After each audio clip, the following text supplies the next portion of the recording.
الحمد لله رب العالمين والصلاة والسلام على سيد الأنبياء والمرسلين وعلى آله وأصحابه أجمعين أما بعد فقد قال الله تبارك وتعالى في القرآن المجيد والفرقان الحميد أعوذ بالله من الشيطان الرجيم بسم الله الرحمن الرحيم لقد كان لكم في رسول الله أسوة حسنة صدق اللہ العظیم۔ میرے محترم بزرگ و دوستو، ابھی میں نے آپ حضرات کے سامنے قرآن مقدس کی ایک آیت ٹکڑا تلاوت فرمایا، لقد كان لكم في رسول الله أسوة حسنة، یعنی آپ صلی اللہ علیہ وسلم کی زندگی ہمارے لیے ایک نمونہ۔ ہم اور آپ جانتے ہیں کہ اللہ کے نبی صلی اللہ علیہ وسلم کے احسانات ہم پر بے شمار ہیں، کہ اللہ کے نبی صلی اللہ علیہ وسلم نے دین کے خاطر اپنے آپ کو قربان کیا، نہ جانے کتنی تکلیفیں برداشت کی۔ اگر ہم ایک ایک تکلیف کو بیان کرنا چاہیں گے، اگر ان کی تکالیف کو گننا چاہیں گے تو گن نہیں سکتے۔ نہ جانے آپ صلی اللہ علیہ وسلم کے ساتھ اس وقت کفار و مشرکین کس طریقے سے ظلم کیا کرتے۔ ہم تحریروں کے ذریعے تقریروں کے ذریعے ہم سنتے ہیں تو ہمیں صرف پتہ چلتا ہے کہ ان پر یہ حالات گزرے ہیں، جس پر گزرتی ہے اس کو پتہ چلتا ہے کہ کس طریقے سے انہوں نے گزارا۔ تو میرے بھائیوں، ہمارے اور آپ کے جناب محمد مصطفیٰ صلی اللہ علیہ وسلم اس دار فانی میں آئے۔ 12 ربیع الاول پیر کا دن، صبح صادق کا وقت، اللہ کے نبی صلی اللہ علیہ وسلم اس دار فانی میں آئے، اور یہ مہینہ بھی ربیع الاول کا مہینہ ہے، اور اس کی خصوصیات بھی یہ ہے کہ صبح صادق کے وقت پیر کے دن اللہ کے نبی صلی اللہ علیہ وسلم اس دار فانی میں آئے۔ ان سے پہلے بہت سے نبی اور رسول آئے، کسی ملک کے لیے، کسی خاندان کے لیے، کسی قبیلے کے لیے بھیجے گئے۔ ان کی شریعت کا کوئی انتظام نہیں، ان کی شریعت جب تک وہ نبی اور رسول رہتے تھے جب تک ان کی شریعت رہتی تھی، اور دھیرے دھیرے انہی کی امت کے لوگ انہیں رد و بدل کر دیتے۔ لیکن آپ صلی اللہ علیہ وسلم کی شریعت اور نبوت تا قیامت تک رہے گی، اس میں کوئی رد و بدل نہیں کر سکتا۔ ہمیں اور آپ کو اس شریعت کی حفاظت کرنا ہے اور ان کی رسالت کو ماننا ہے، اور اللہ کے نبی صلی اللہ علیہ وسلم آخری نبی ہے، اور نبی کا دعویٰ کرنے والا جھوٹا اور کذاب ہے۔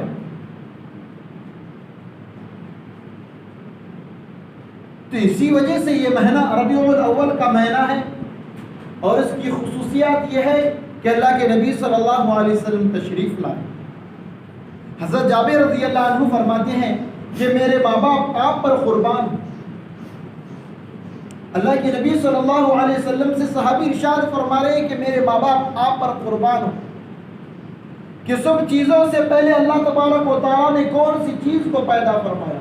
تو اللہ کے نبی صلی اللہ علیہ وسلم نے ارشاد فرمایا کہ میرے نور کو پیدا فرما، اپنے نور سے میرے نور کو پیدا فرما۔ اور جہاں تک اللہ رب العزت کو چاہے اللہ رب العزت سے نہ اس وقت نہ لہو تھا، نہ قلم تھا، نہ زمین، نہ آسمان، نہ فرشتہ، نہ چاند، نہ سورج، نہ انسان، نہ جن، کچھ نہیں تھا۔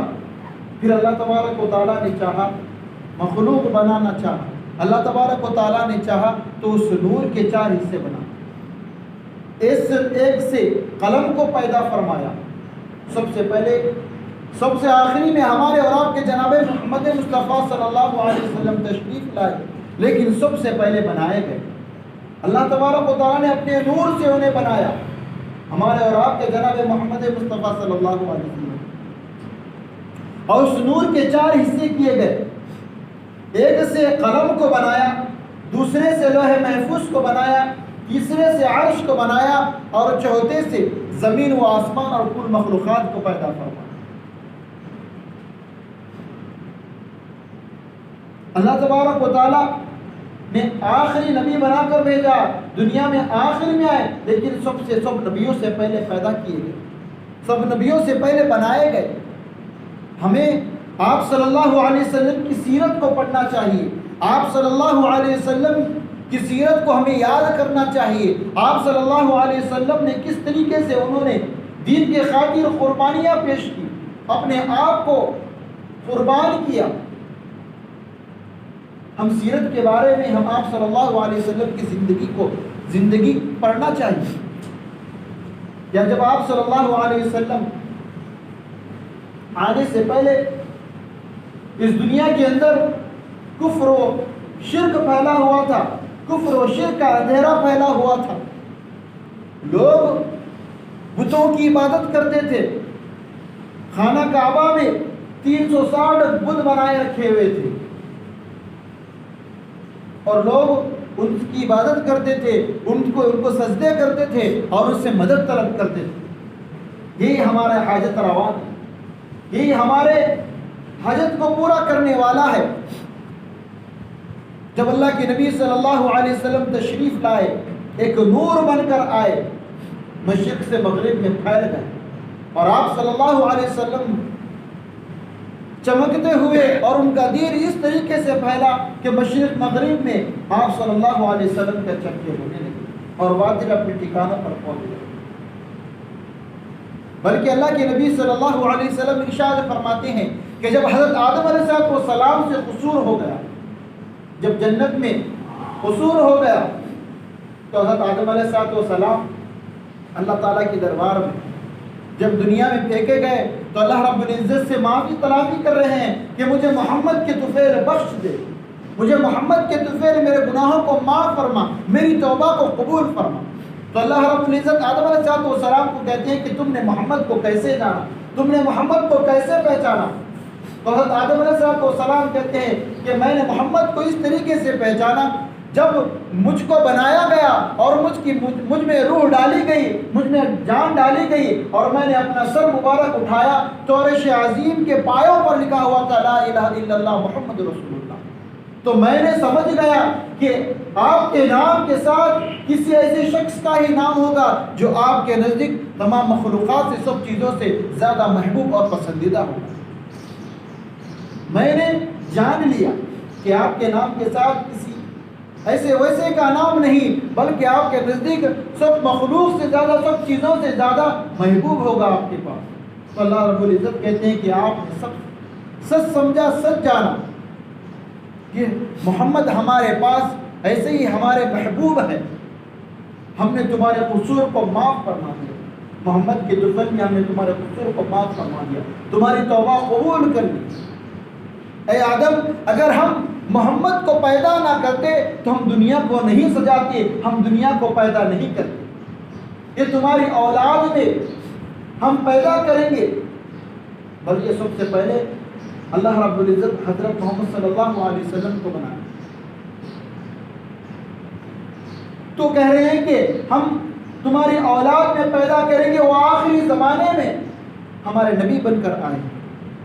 اور حضرت موسیٰ علیہ السلام کہتے ہیں کہ میرے جانے کے بعد اپنی امت کو کہہ رہے ہیں، موسیٰ علیہ السلام اپنی قوم کو کہہ رہے ہیں کہ میرے جانے کے بعد تمام نبیوں کے سردار آئیں گے، خوشخبری دے رہے ہیں اپنی امت کو۔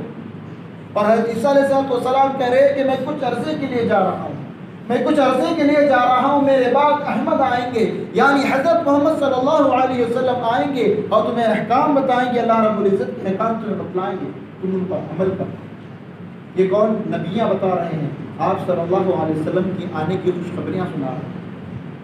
اور حضرت ابراہیم علیہ السلام کے صحیفوں میں اللہ رب العزت نے فرمایا کہ ابراہیم، ہم نے تمہاری دعا کو قبول فرمایا، ہم تمہارے بیٹے اسماعیل علیہ السلام کی اولاد میں ایسے رسول کو بھیجیں گے، اور وہ رسول ایسی امت کو دعوت دے گا جو سب تمام نبیوں کی امت سے بہتر اور افضل ہو۔ ہمارے احکام ان کو پہنچائے گا۔ تو میرے بھائیوں، اللہ کے نبی صلی اللہ علیہ وسلم کے آنے کی خوشخبری نبیوں نے دیے، رسولوں نے دیے،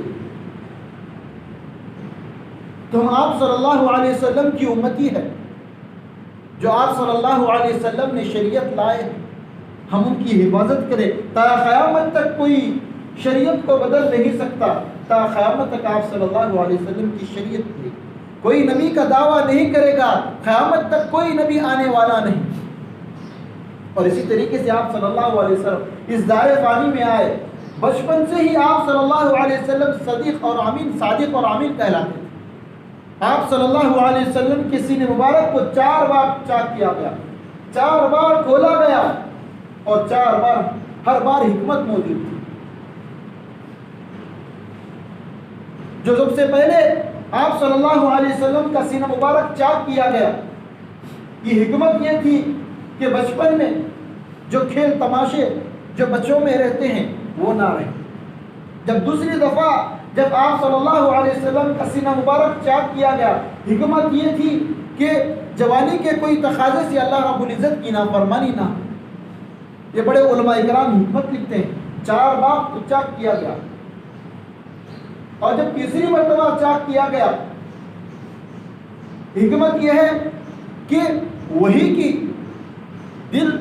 کے بوجھ کو اٹھا سکے، وہی کا بوجھ اٹھا سکے، اس وجہ سے چاک کیا گیا۔ جب چوتھی مرتبہ چاک کیا گیا، اللہ کے نبی صلی اللہ علیہ وسلم کا سینہ مبارک جب معراج میں گئے تو وہاں کے آسمانوں کی سیر کرائیں گے، وہاں کا منظر دیکھ کر وہ دل اٹھا سکے، اس وجہ سے چاک کیا گیا، وہ قوت عطا کی۔ تو اللہ رب العزت نے محمد صلی اللہ علیہ وسلم کے سینہ مبارک کو 4 بار چاک کیا، اور آپ صلی اللہ علیہ وسلم بچپن سے ہی امین اور صادق کہلاتے تھے۔ کفار و مشرکین آپ صلی اللہ علیہ وسلم کے پاس امانتیں رکھتے تھے، آپ صلی اللہ علیہ وسلم کا کہنا نہیں مانتے تھے، پھر بھی ان کے پاس امانتیں رکھتے تھے۔ جو بھی آپ صلی اللہ علیہ وسلم کہتے ہیں، بلکہ آپ سچ ہے، آپ جو بھی بات کہتے ہیں سچ کہتے ہیں، اس کے باوجود بھی ایمان نہیں لاتے۔ آپ صلی اللہ علیہ وسلم کی تلاوت چپ چپ کر کفار و مشرکین سنتے تھے، پھر بھی ایمان نہیں لاتے۔ اسی طریقے سے جب آپ صلی اللہ علیہ وسلم جس دائی حلیمہ کے ساتھ گئے تو وہاں برکتیں ہی برکتیں، دائی حلیمہ کے پاس برکتیں ہی برکتیں۔ جب 25 سال کے ہوئے آپ صلی اللہ علیہ وسلم، جب 25 سال کے ہوئے تو آپ صلی اللہ علیہ وسلم کا جب شہرت سنی، خدیجہ الکبریٰ رضی اللہ عنہا ایک بیوہ عورت تھی، اپنا تجارتی مال لوگوں کو دیتی تھی، شرکت پر دیتی تھی، اور لوگ تجارتی مال لا کر انہیں دیتے تھے، تجارت کرتے تھے، اور جو اس سے نفع ہوتا تھا وہ بی بی خدیجہ الکبریٰ رضی اللہ عنہ کو لاتے تھے۔ جب آپ صلی اللہ علیہ وسلم کی شہرت سنے خدیجہ الکبریٰ رضی اللہ عنہ، تو وہ اپنا مال آپ صلی اللہ علیہ وسلم کو دیے، اور ایک غلام بھی ان کے ساتھ کر دیے۔ بلکہ آپ صلی اللہ علیہ وسلم کی ہم زندگی کو پڑھیں، آپ صلی اللہ علیہ وسلم کی ہم سیرت کو پڑھیں کہ ہمارے نبی کیسے تھے، ہمارے نبی کے اخلاق کیسے تھے، ہمارے نبی کا رہن سہن کیسا تھا، ہم یہ بھول چکے ہیں۔ ہمارے نبی کے والد اور والدہ کا نام، نانا اور نانی کا نام، یہ ہمیں پتہ ہے، یہ ساری چیزوں کو ہمیں جاننا ہے، آپ صلی اللہ علیہ وسلم کی سیرت کو پہچاننا ہے۔ اگر کوئی پوچھے کہ آپ صلی اللہ علیہ وسلم کی بیویاں کتنی تھی، بچے کتنے تھے، تم نبی کا دعویٰ کرتے ہو کہ تمہارے نبی کس طریقے سے تھے، نبی کے اخلاق ایسے تھے، تو تمہارے نبی کا پورا نام تو بتاؤ، تمہیں نام بھی معلوم نہیں ہوتا ہے۔ محمد صلی اللہ علیہ وسلم، محمد مصطفیٰ صلی اللہ علیہ وسلم، آپ صلی اللہ علیہ وسلم کے لقب بہت ہے، کوئی پوچھے تو کہتے ہیں کہ حضور صلی اللہ علیہ وسلم، پورا نام 2 ہے، احمد ہے اور دوسرا محمد ہے۔ اسی طریقے سے انہیں لقب تو بہت ملے، لیکن ہمیں آپ صلی اللہ علیہ وسلم کی سیرت کو پڑھنا چاہیے۔ آپ صلی اللہ، ہمارے لیے ہر چیز کے لیے ٹائم ہے، لیکن آپ صلی اللہ علیہ وسلم کی سیرت پڑھنے کے لیے ہمارے پاس ٹائم نہیں۔ ہم اپنے نبی ہونے کا دعویٰ کرتے ہیں کہ ہمارے نبی کے اخلاق ایسے تھے، ہمارے نبی ایسے تھے، ہم نبی کے دعوے دار کہلاتے ہیں، اس کے باوجود نبی کے اخلاق ہمارے پاس نہیں۔ ہمارے نبی صلی اللہ علیہ وسلم کے ہمارے پاس اخلاق نہیں.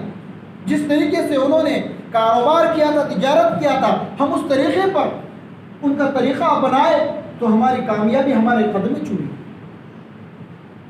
تو اسی طریقے سے جب آپ صلی اللہ علیہ وسلم تجارت کا مال لے کر نکلتے ہیں، میسرہ غلام ساتھ میں رہتا ہے. جب جاتے ہیں ایک ملک شام جب پہنچتے ہیں تو ایک درخت کے نیچے ٹہر کر اپنا مال فروخت کرتے ہیں اور زیادہ سے زیادہ نفع حاصل کر کر جب واپس لوٹتے ہیں تو غلام کو ایک پادری بلاتا ہے. وہ بلا کر کہتا ہے کہ یہ شخص کون ہے؟ تو کہتے ہیں کہ قریشی خاندان کا یہ اعلیٰ درجے کا شخص ہے. تو کہتے ہیں کہ یہ ان کے اندر علامتیں ہیں کیا؟ تو کہتے ہیں کہ ہاں یہ علامتیں ہیں. تو یہی آخری نبی ہے. جب ایک پادری آپ صلی اللہ علیہ وسلم کے آخری نبی ہونے کا دعویٰ کر رہا ہے، عیسائی دعویٰ کر رہا ہے کہ یہ آخری نبی ہے، تو پھر آپ صلی اللہ علیہ وسلم جب آتے ہیں تو دھوپ ان پر چھاؤں کرتی ہے. جب دھوپ پڑتی ہے تو فرشتے انہیں آسرا دیتے ہیں، بادل انہیں آسرا دیتا ہے. میسرہ سارے معاجرے کو دیکھ کر حضرت خدیجہ کبریٰ رضی اللہ عنہا کے پاس آ کر دیتا ہے کہ اس طریقے سے واقعات ہوئے آپ صلی اللہ علیہ وسلم کے ساتھ. تو حضرت خدیجہ کبریٰ رضی اللہ عنہا خاموش نہیں رہی، بلکہ اپنے چچزاد بھائی ورقہ بن نوفل جو عیسائی مذہب کا، یہودی مذہب کا بڑا عالم تھا، آپ صلی اللہ علیہ وسلم کی سارے واقعات کو ان کے سامنے رکھا. تو ورقہ بن نوفل کہنے لگا کہ جو تم کہہ رہے ہو اگر یہ سچ ہے تو یہ آخری نبی ہے. اس وقت حضرت خدیجہ کبریٰ رضی اللہ عنہا کی عمر 40 سال تھی اور آپ صلی اللہ علیہ وسلم 25 سال کے تھے. اس وقت نکاح کا پیغام بھیجا اور آپ صلی اللہ علیہ وسلم کا ان کے ساتھ نکاح ہوا. ابھی نبوت نہیں ملی، 40 سال کی عمر میں آپ صلی اللہ علیہ وسلم کو نبوت ملی، وہی آنا شروع ہوا. لیکن اسی وقت سے آپ صلی اللہ علیہ وسلم امین اور صادق، بلکہ تجارت بھی اس طریقے سے کرتے تھے کہ لوگ انہیں پسند کرتے تھے، محمد کو دیکھ کر پسند کرتے تھے. جب 35 سال کی جب عمر ہوئی آپ صلی اللہ علیہ وسلم کی، جب خانہ کعبہ نئے سرے سے بنانا شروع ہو گیا، جب حجر اسود کی رکھنے کی باری آئی تو لوگوں کے اندر ہر خاندان کا آدمی یہ چاہنے لگا کہ ہم حجر اسود اپنے ہاتھوں سے رکھیں گے. لوگوں کے اندر اس طریقے سے فساد پھیل گیا کہ لوگ آپس میں جھگڑا فساد کرنے لگ گئے، یہاں تک کہ تلواریں نکل آئی. اور ایک رائے اور ایک تدبیر پاس کی گئی کہ جو سب سے پہلے صبح صادق کے وقت کعبے کے دروازے پر آئے گا اس کی رائے مانی جائے گی. تو جب صبح صادق کے وقت آپ صلی اللہ علیہ وسلم کو وہاں پاتے ہیں تو سب لوگ کہتے ہیں کہ یہی امین اور صادق ہے، جو بھی کہیں گے اس کی بات کو مانیں. ابھی نبوت نہیں ملی آپ صلی اللہ علیہ وسلم. جب آپ صلی اللہ علیہ وسلم ایک چادر منگاتے ہیں اور حجر اسود کو اپنے ہاتھ مبارک کے اس پر رکھتے ہیں اور ہر قبیلے کے آدمی کو بلاتے ہیں اور بلا کر کہتے ہیں کہ اس چادر کو پکڑو اور خانہ کعبہ کے پاس لے چلو. جب خانہ کعبے کے پاس لے جاتے ہیں آپ صلی اللہ علیہ وسلم رکھتے ہیں. اتنا بڑا مسئلہ تھا، لوگ تلواریں لے کر نکل گئے تھے، آپ صلی اللہ علیہ وسلم نے اس طریقے سے حل کر دیا. اسی وقت آپ صلی اللہ علیہ وسلم کی ہر بات کو مانتے تھے. جب 40 سال کے ہوئے تو نبوت مل گئی. غار حرا میں جبرائیل امین آ کر قرآن شریف کی آیتیں سناتے ہیں اور اسی وقت سے آپ صلی اللہ علیہ وسلم لوگوں میں چل پھر کر دعوت دیتے ہیں کہ ایک اللہ کو مانو، ایک اللہ کو مانو. اس طریقے جب کہنے لگے تو کفار و مشرکین اس وقت مکے کے اندر بڑے ہردرم کفار و مشرکین تھے، بڑے ضدی تھے. کچھ لوگ ماننے لگے اور کچھ لوگ نافرمانی کرنے لگے. پھر آپ صلی اللہ علیہ وسلم کو اذیتیں پہنچانے لگے. 3 دن شب ابی طالب میں بند کیا گیا. 3 سال شب ابی طالب میں بند کر دیا گیا اور پرچم نامہ لکھ کر اور آپ صلی اللہ علیہ وسلم کو ان کے قبیلے والوں کو ایک قلعے میں بند کر دیا گیا. 3 سال گزرنے کے بعد آپ صلی اللہ علیہ وسلم نے خبر دی کہ جو پرچم نامہ لکھ کر خانہ کعبہ کی دیوار پر ٹکائے تھے اس میں صرف اللہ کا نام موجود ہے اور ساری چیزیں دیمک کھا لی. تو ابو طالب جاتے ہیں ابو طالب جا کر کفار مشرکین سے کہتے ہیں کہ میرا بھتیجا اس طریقے سے کہہ رہا ہے، اگر اس کی بات سچ نکلی تو یہ تم ہم پر ظلم نہ کرو، اگر یہ جھوٹ نکلی تو میں تمہارے بات مان لوں گا اور اس کو تمہارے حوالے کر دوں گا۔ جب آپ صلی اللہ علیہ وسلم جب آتے ہیں، سارا قبیلہ جمع ہوتا ہے، جب پرچہ لایا جاتا ہے تو صرف اللہ کا نام موجود ہوتا ہے، جو اس پر رولز لکھے ہوئے تھے سب مٹ جاتے ہیں، دھمک کھا لیتے ہیں۔ پھر اسی وقت پھر آپ صلی اللہ علیہ وسلم پھر زور و شور سے تبلیغ کرتے ہیں، ایک اللہ کی طرف لوگوں کو بلاتے ہیں۔ بڑا تفصیلی واقعات ہے آپ صلی اللہ علیہ وسلم کی زندگی کا، اگر ہم آپ صلی اللہ علیہ وسلم کی زندگی کو پڑھنا چاہیں تو پڑھ سکتے ہیں کہ ہم روزانہ نہ ہو مہینے میں یا 8 دن میں کچھ وقت نکال کر آپ صلی اللہ علیہ وسلم کی زندگی کو پڑھنے والے ہیں، کہ ہم اپنے آپ صلی اللہ علیہ وسلم کی امتی ہیں کہ وقت کے نبی بھی دعا کی تھی کہ یا اللہ مجھے نبی مت بنا بلکہ آپ صلی اللہ علیہ وسلم کی امتی بنا کر پیدا کرو، لیکن ہمیں بن مانگے اللہ رب العزت نے امت محمدیہ میں پیدا کیا ہے، تو ہمارا فریضہ ہے کہ ہم آپ صلی اللہ علیہ وسلم کے طریقے کو اپنائیں، آپ صلی اللہ علیہ وسلم نے جو شریعت لائی ہے ہم اس پر عمل پیرا ہو اور اپنے نسلوں تک دین کو پہنچانے کی کوشش کریں۔ کہ یہود و مشرکین ہر طریقے سے تدبیر کر رہے ہیں کہ کس طریقے سے مسلمان نہ رہے، تو ہم اپنے نسلوں تک دین کو پہنچانے کی کوشش کریں، کہ آپ صلی اللہ علیہ وسلم کی زندگی کو بتائیں، کہ آپ صلی اللہ علیہ وسلم کی زندگی صحیح طریقے سے ان لوگوں بچوں کے سامنے لائیں کہ اپنے نسلوں تک دین باقی رہے۔ ہم تک تو دین پہنچ گئے، اپنے نسلوں تک دین کو پہنچانے کی کوشش کریں کہ آگے بڑے ہو کر اپنی نسلوں تک پہنچانے کی وہ کوشش کریں۔ تو اسی طریقے سے شریعت بھی زندہ رہے گی، دین بھی زندہ رہے گی۔ اگر ہم اس کی ناقدری کریں گے، اگر ہمیں پس پشت ڈال دیں گے تو اللہ رب العزت مچھروں سے ستونوں سے بھی کام لیتا ہے۔